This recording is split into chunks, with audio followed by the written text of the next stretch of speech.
kita kecuali nikmat iman, Islam, kesehatan, sehingga kita bisa hadir di majelis ini. Dan semoga, dan kita bermohon kepada Allah Subhanahu wa Ta'ala, semoga majelis kita ini majelis yang diberkahi oleh Allah Subhanahu wa Ta'ala. Amin. Ya Rabbal Alamin. Serta salawat dan salam marilah kita mohonkan semoga tercurah kepada baginda Nabi Muhammad sallallahu alaihi wasallam sebagai uswah dan qudwah hasanah untuk kita semua. Bapak-bapak, ibu yang dimuliakan oleh Allah, kita lanjutkan kembali kajian tafsir kita masih di surat At-Takwir. A'udzubillahi minasyaitonirrajim.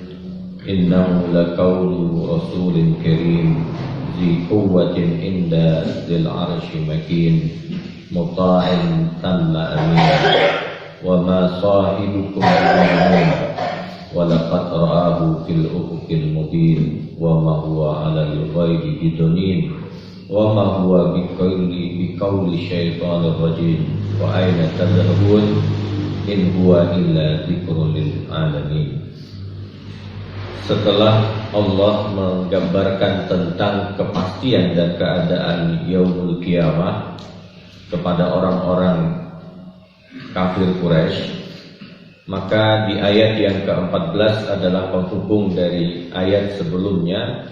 Lalu Allah menyatakan bahwa alimat nafsum ma akhdarat, bahwa Allah maha mengetahui. Jadi setiap jiwa akan diketahui, akan dibukakan tentang apa yang mereka lakukan. Dalam hal ini pernah baginda Nabi Muhammad SAW keluar dengan seorang sahabat. Jadi ada seorang sahabat juga keluar dari rumah, dan kebetulan di waktu yang sama baginda Nabi Muhammad juga keluar dari rumah. Setelah bertemu dengan sahabat ini, Rasulullah SAW bertanya, "Kenapa engkau keluar dari rumahmu?"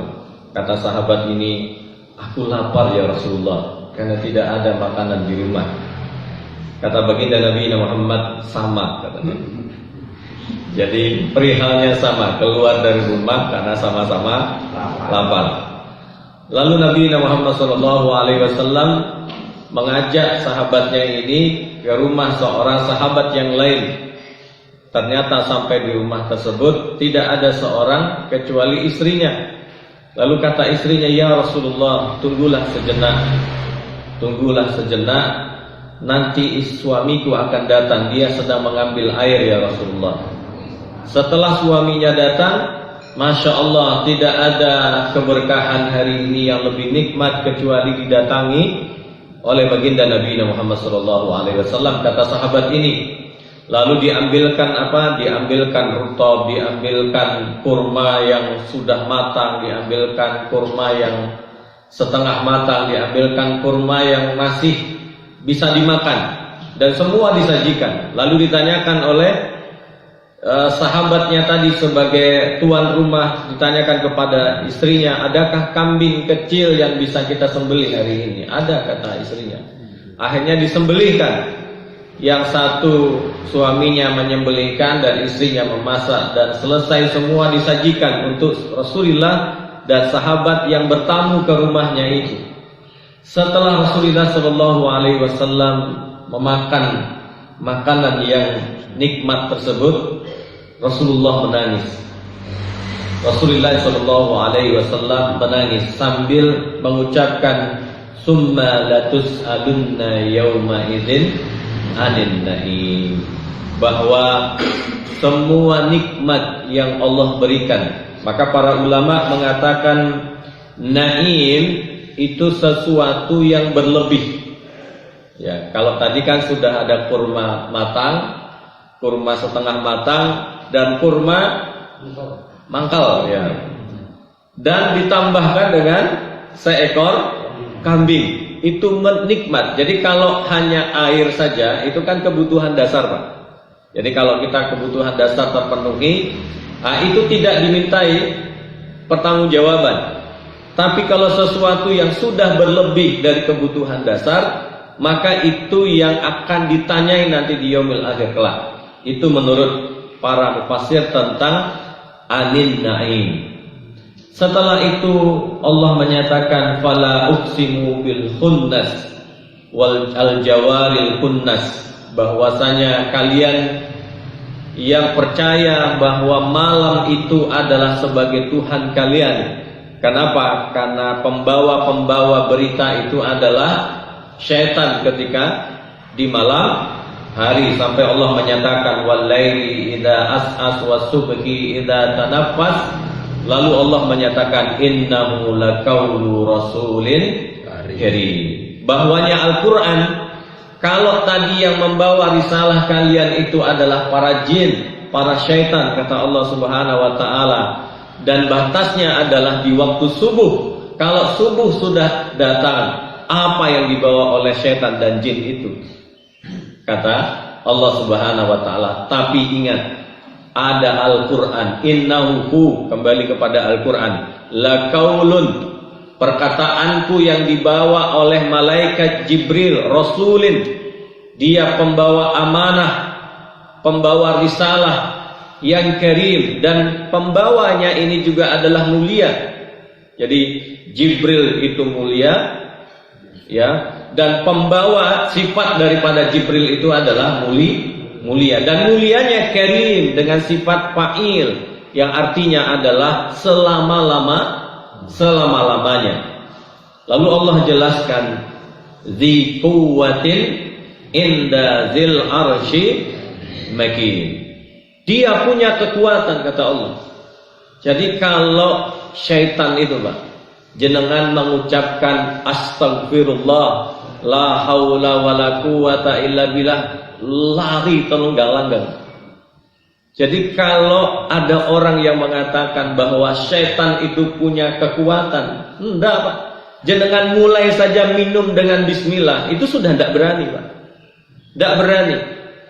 Ya, apalagi kata orang rumahnya angker. Saya dulu dapat rumah kontrakan gratis.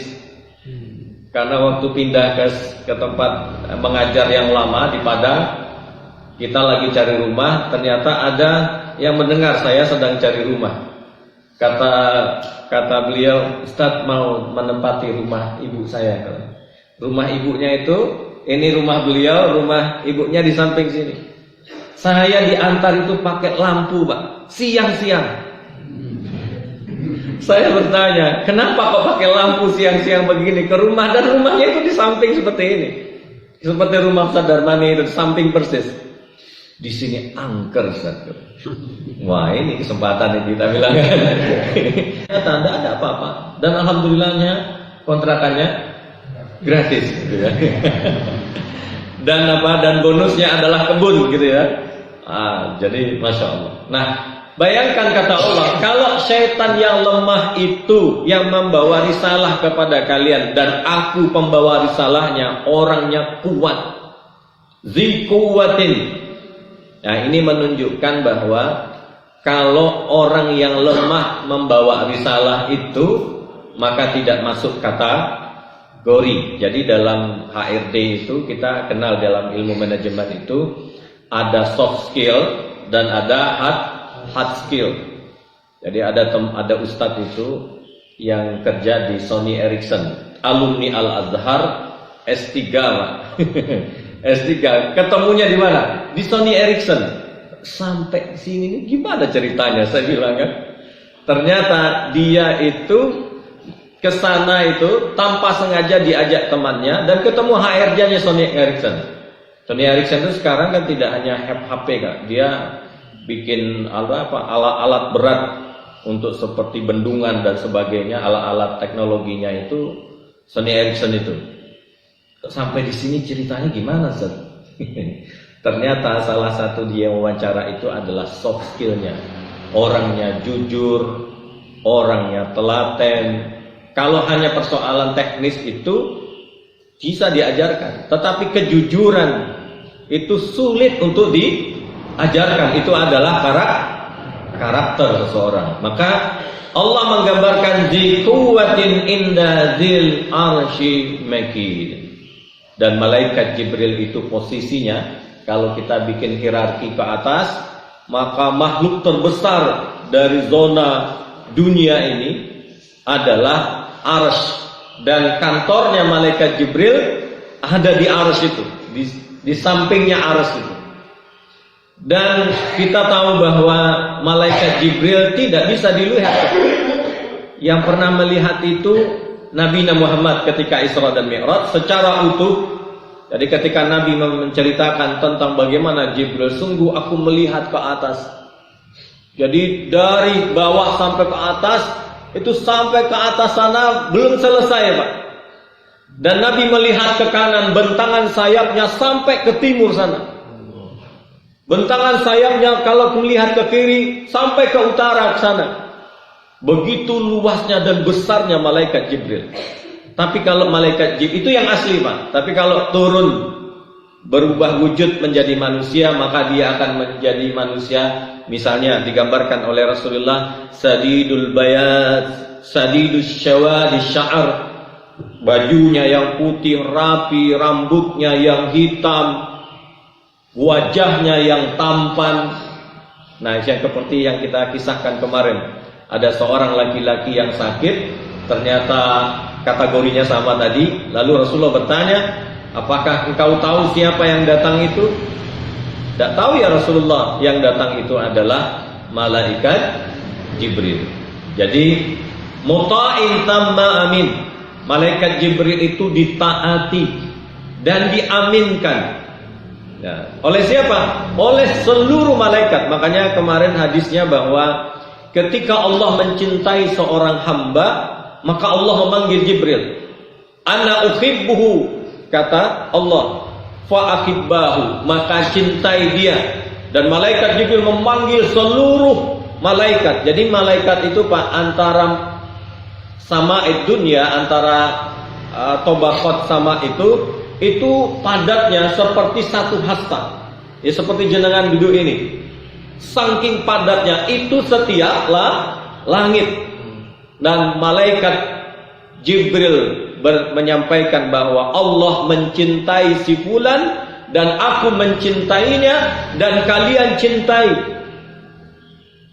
Dan itu Masya Allah, Pak. Jadi seluruh penduduk langit itu mencintai Allah, mencintai, maka orang itu mesti diselamatkan oleh Allah Subhanahu wa taala. Muta'in samma amin. Lalu di ayat yang ke-22 Allah menyatakan, wa ma sahibukum bimajnun. Sahib itu artinya teman. Teman, kenapa sahabat itu disebut dengan sahib, sahabat?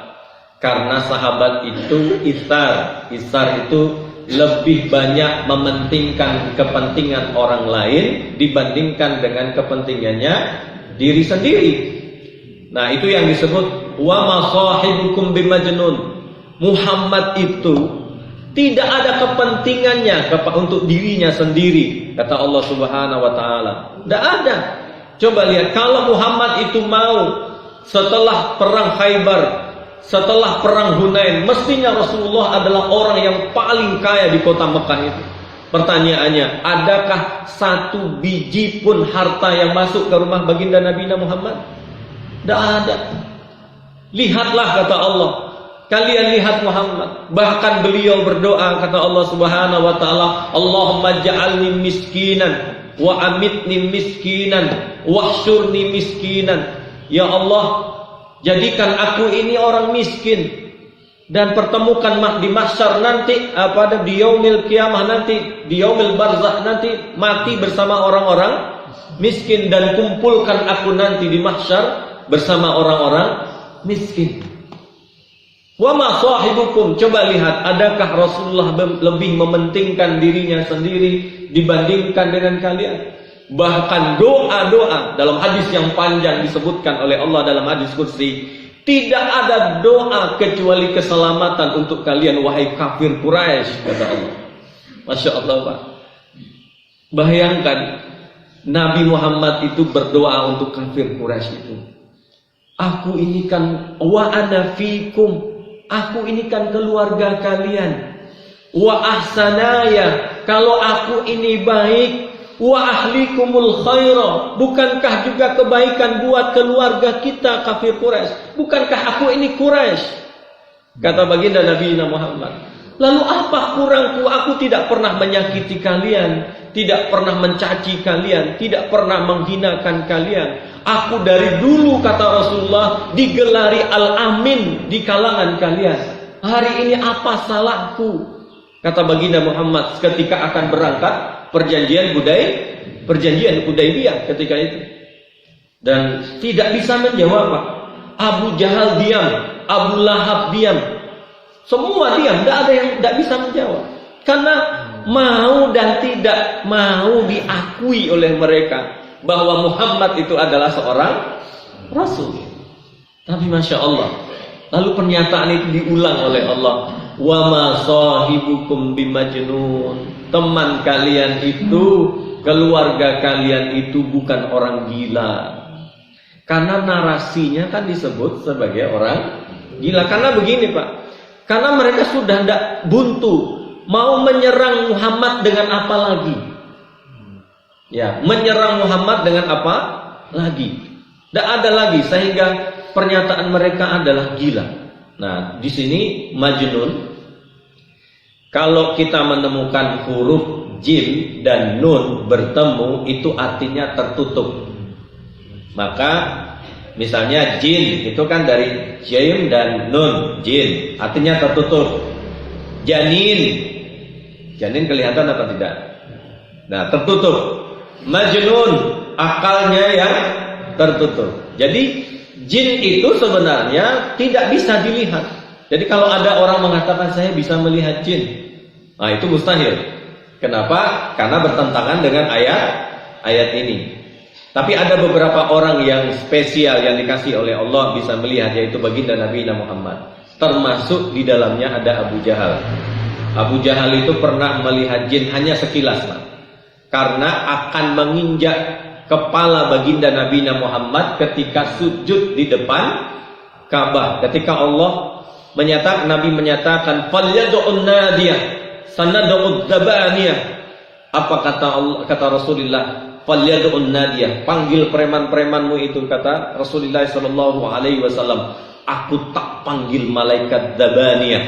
Nah, ternyata Pak, yang turun ketika Abu Jahal akan menginjak kepala Nabi, satu langkah setelah sebelumnya itu Abu Jahal bercerita, menggigil, Pak. Kenapa menggigil? Ada lembah dan ada suara yang menakutkan dan ada sayap yang begitu lebar. Kata Abu Jahal, ditanya oleh kaumnya Abu Jahal, kenapa engkau menggigil Abu Jahal?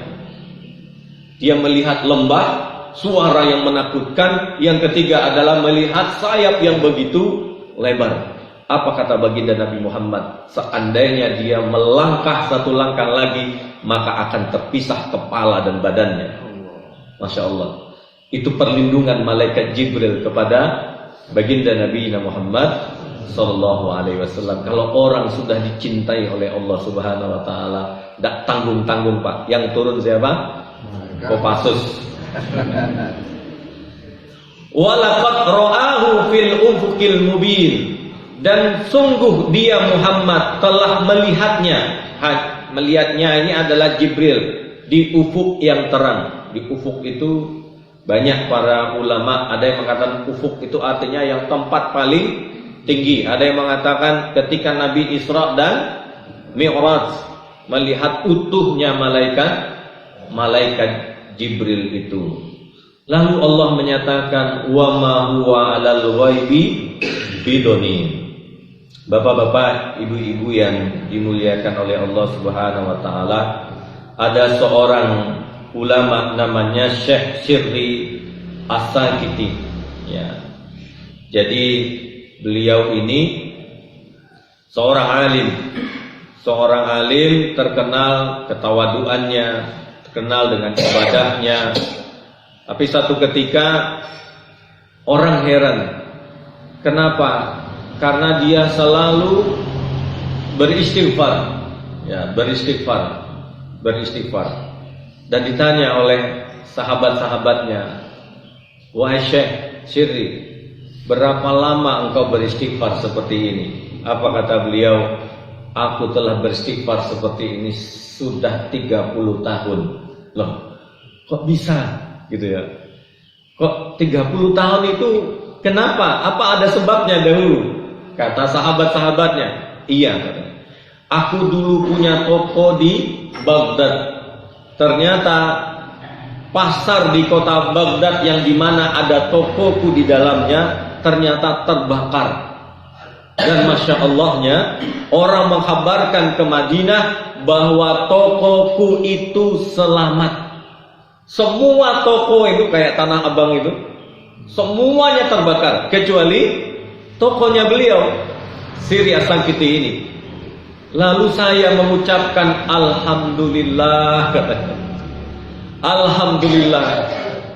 Kenapa? Karena dia merasa tokonya selamat, toko orang lain terbakar. Setelah dia mengucapkan alhamdulillah, muncullah dalam pikirannya, ya Allah, kenapa aku mengucapkan alhamdulillah? Berarti kan aku egois terhadap diriku sendiri. Padahal ada saudaraku yang di samping sesama muslim yang sholat berjamaah ketika berada di pasar, tokonya terbakar, semua dagangannya terbakar. Zalim aku ini. Akhirnya dia pergi ke Baghdad, semua isi tokonya itu dia keluarkan dan dibagi-bagikan. Dan mulai saat itulah dia beristighfar. Dan tanggung-tanggung Pak, 30 tahun beliau istighfar karena ucapan alhamdulillah. Ucapan alhamdulillah baik atau tidak? Baik. Kenapa beristighfar? Ada orang yang mengucapkan qaulan syadida, mengucapkan kalimat-kalimat yang menyakitkan, ya lupa Pak untuk mengucapkan istighfar.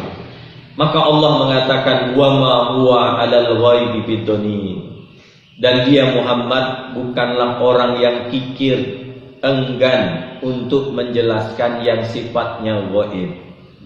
Masya Allah. Jadi kita ini Pak diajarkan banyak hal oleh baginda Nabi Muhammad, bahwa mengucapkan la ilaha illallah adalah ucapan yang sederhana, tetapi Allah berikan pahalanya luar biasa. Ada orang yang mengucapkan subhanallah, alhamdulillah, Allahu akbar. Sesungguhnya kata Rasulullah kepada Fatimah, itu jauh lebih baik dibandingkan dengan apa yang engkau lakukan hari ini wahai Fatimah. Dan Nabi Muhammad mengajarkan kita betapa hebatnya surat Tabarak, bahwa dia akan menjadi munjiah bagi kita, menjadi penyelamat bagi kita ketika berada di barzakh nanti di yaumil akhir kelak. Karena surat Tabarak akan menjadi pengacara kita nanti sampai kita masuk surga. Jadi kalau saya dan panjenengan selalu membaca surat Tabarak dan memahaminya pelan-pelan, maka nanti itu menjadi mulazamah dalam diri kita. Ketika sudah menjadi mulazamah, maka surat Tabarak akan menjadi surat munjiah, yang ada akan menjadi pengacara dan pembela kita berada di barzahnya Allah Subhanahu wa taala. Dan itu dikabarkan. Lalu kata Allah, apa yang kurang dari Muhammad itu? Wa ma huwa biqauli syaitanir rajim. Kata Allah, dan Al-Qur'an itu bukanlah perkataan syaitan yang terkutuk. Ya. Sedangkan lihat Pak, kalau dukun itu kalimatnya apa? Hambur-hambur, hambir-hambir, dan hambar-hambar gitu ya. Baca jambinya gitu ya. Bahasa jambinya. Kemarin saya menemukan di depan toko saya itu ada kain kafan, ya, ada kain kafan, di dalamnya ada silet, di dalamnya ada biji cabai, dan ada tulisan raja, dan tulisannya itu dituliskan talak. Tolak itu cerai Pak. Berarti itu pisah. Berarti ya, pisah. Yang dikirim itu adalah syaitan yang menginginkan pisah. Ya, ini terpisah. Masya Allah. Ada orang yang Masya Allah seperti itu. Tapi Pak, dibandingkan ini yang disebut oleh Allah, wa ma huwa biqauli syaitonir rajim. Kalau dukun-dukun itu memang kalimat-kalimatnya seperti itu. Tapi Al-Quran, Masya Allah. Jadi satu huruf yang kita lontarkan, kita ujarkan akan berbalas 10 kebaikan. Dan tidak ada di lafaz yang lain. Maka ada seorang pendeta yang baru masuk Islam itu gara-gara apa Pak? Gara-gara datang ke wilayah Senen. Setelah itu banyak orang jual kitab, ketemu Al-Quran, lalu dia beli itu Quran terjemah. Katanya karena memang belum pernah melihat Al-Quran Pak. Lalu dia bertanya, ini kok yang sebelah sini pakai bahasa Arab, yang sebelah sini bahasa Indonesia, kenapa? Lah, kata penjualnya, ternyata penjualnya ini pintar. Apa katanya? Dalam Al-Quran, kalaupun dia Al-Quran utuh bacaan Al-Quran, maka tetap Al-Quran itu ada, naskahnya itu ada Al-Quran itu. Kalaupun dia terjemah di sini Al-Qurannya, di sini terjemahnya. Kalau dia tafsir, ditunjukkan tafsir. Ini Al-Qurannya, ini tafsirnya. Akhirnya pendeta ini terguncang Pak. Kenapa? Karena di kitab mereka, kalau ditanya mana tulisan aslinya kitab itu, tidak ketemu Pak. Bingung mereka menjawabnya. Mana asli kalamullah kalian itu? Tidak ketemu. Jadi itulah yang menyebab pendeta ini perempuan masuk Islam. Guncang Pak Jakarta itu. Beberapa gereja di Jakarta besar itu, termasuk yang di depan Istiqlal itu. Karena dia adalah salah satu pendeta besar di depan Istiqlal itu. Masya Allah. Nah, wa ma huwa biqauli syaitonir rajim. Sebagai penutup, fa aina tazhabun? Lalu kalian mau kemana, kata Allah? Kiamat akan datang, semua amal akan ditunjukkan oleh Allah. Lalu lebih percaya kepada syaitan dibandingkan dengan diriku, kata Allah Subhanahu wa taala. Lalu kalian mengatakan Muhammad itu adalah gila. Apa kurangnya dengan Muhammad? Pertanyaannya, kata Allah, kemana kalian mau pergi? Bapak-bapak, ibu-ibu yang dimuliakan oleh Allah, apa kata Allah? Alam ya'nil ladzina amanu an lan takhsha'a qulubuhum li dzikrillah. Apakah kata Allah kepada orang-orang yang beriman antahsya, surat yang baru. Saya rasa demikian. Ada yang mungkin ingin ditanyakan? Padahal Assalamualaikum. Antara al-ars dengan sidratul muntaha. Oh ya, betul. Kalau sidratul muntaha, sidrah muntaha itu artinya adalah akhir ya. Jadi bukan bumi ya Pak, dunia ini, maksudnya alam semesta ini, dia punya hierarki. Hierarki itu kan tidak selalu bertumpuk seperti ini, bertumpuk dari bawah ke atas. Dan kita juga tidak tahu di mana posisinya. Apakah dalam logika kita bahwa atas itu yang di sana? Tapi Nabi Muhammad SAW menyatakan kalau kata mi'raj, ya, jadi subhanalladzi asra bi 'abdihi lailan minal masjidil haram itu lalu dimi'rajkan. Nah, mi'raj ini artinya adalah memang naik. Nah, alam semesta ini, ya, alam semesta ini ada akhir perjalanan manusia. Bahkan Jibril ada akhir perjalanannya. Akhir yang mampu bisa Jibril berjalan dengannya adalah disebut dengan Sidratul Muntaha. Nah, gitu. Sehingga ketika berikutnya itu Arsy, itu Jibril sudah tidak bisa, Pak. Ya, berakhir di wilayah zonanya Sidratul Muntaha. Bisa melihat Allah secara langsung atau tidak? Apakah Nabi Muhammad SAW bisa melihat Allah Subhanahu Wa Taala? Sama gambarannya bahwa ketika Nabi Musa alaihissalam meminta kepada Allah Subhanahu Wa Taala, aruni fa'angdur, ya Allah tunjukkan engkau sekilas saja dan aku akan melototi. Dan apa kata Allah Subhanahu Wa Taala? Lihatlah ke gunung itu, kata Allah. Ya, ternyata apa yang terjadi? Fa'idza tajalla, ketika cahayanya muncul, maka yang terjadi adalah gunung itu meledak. Bahkan Nabi Musa alaihi salam pingsan. Yang dilihat mungkin di dalam beberapa kitab itu disebutkan yang dilihat itu cahayanya, bukan wujud aslinya, bukan wujud aslinya. Tapi para mufassir nanti di yaumil akhir kelak, maka akan Allah tunjukkan tentang wujud asli Allah Subhanahu wa taala. Nah, maka berhati-hati juga menggunakan kata wujud. Kenapa? Karena dalam akidah kita bahwa Allah Subhanahu wa taala mukhalafah lil hawadis, tidak sama dengan makhluk. Nah, gitu. Nah, tapi wallahu alam.